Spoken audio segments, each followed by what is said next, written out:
What's up guys? 7 months ago I tried out the contact paper floor trend in my kitchen, and 1 month ago approximately I removed it because it was looking kind of worse for wear. And now I want to share with you my thoughts on whether or not contact paper flooring is truly renter friendly or not. The reason I wanted to film this video was because when I took up the contact paper and cleaned the glue off the floor looked very different from the areas of the floor that didn't have contact paper on. Let me show you. So here we have the floor, and as you can see there are a lot of white patches all around the edges of the tiles and sometimes in the center as well. And over here, this is a section of the floor where I didn't do contact paper. Sorry, there's a bit of water there, but other than that you can see that this floor is much more uniform looking and looks totally different to how the floor looks after I took up the contact paper, and it's pretty noticeable. It's as soon as you walk into the kitchen you can see the difference between the floor areas. If I was a landlord I would seriously be questioning what my tenant did to the floor to make it look like that. Now I'm not sure if the light areas on the tiles were from me scrubbing the glue off or whether there was some kind of chemical reaction between the adhesive and the surface of the tiles. Either way, the floor where the contact paper was looks very different from the floor where the contact paper wasn't. Fortunately, we are actually thinking of redoing these floors with hardwood flooring at some point, so this is not the end of the earth. I'm not super upset about it or anything.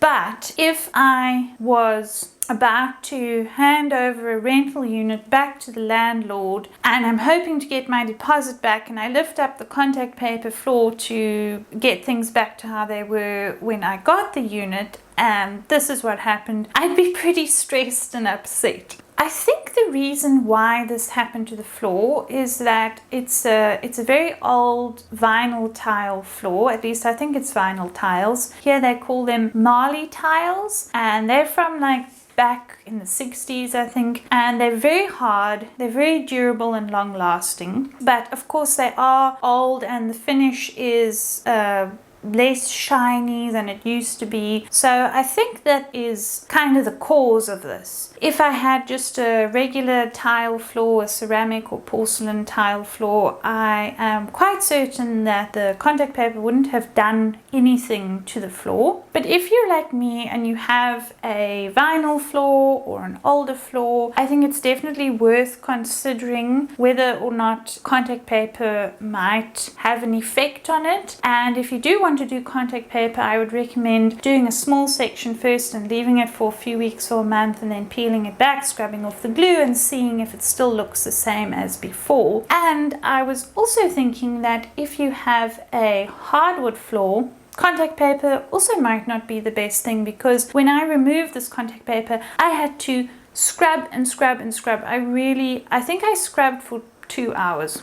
And I can imagine if you have a hardwood floor with a nice finish on it, the last thing one to do is go at it with a really hard scrubber and some harsh cleaning products. I stand corrected here because I don't have a hardwood floor, so I don't know whether contact paper would do anything to it or scrubbing off the glue would do anything to it. And I also can't imagine why you would want to cover a hardwood floor with contact paper. But anyway, people do strange things in the name of design.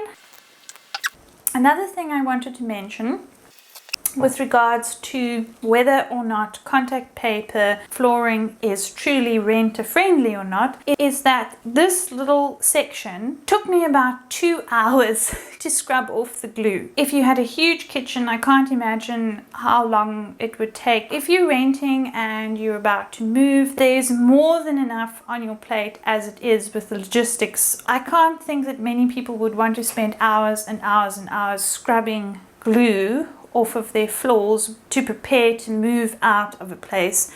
I'm not sure if all contact paper adhesive is as difficult to get off as mine was. There might be a difference between brands. Maybe some brands are easier to scrub off than others, but mine was actually quite a nightmare.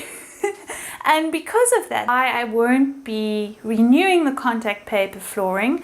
I really don't have to go through trying to take the glue off again. That's it for me, guys. Have a beautiful day. Bye bye.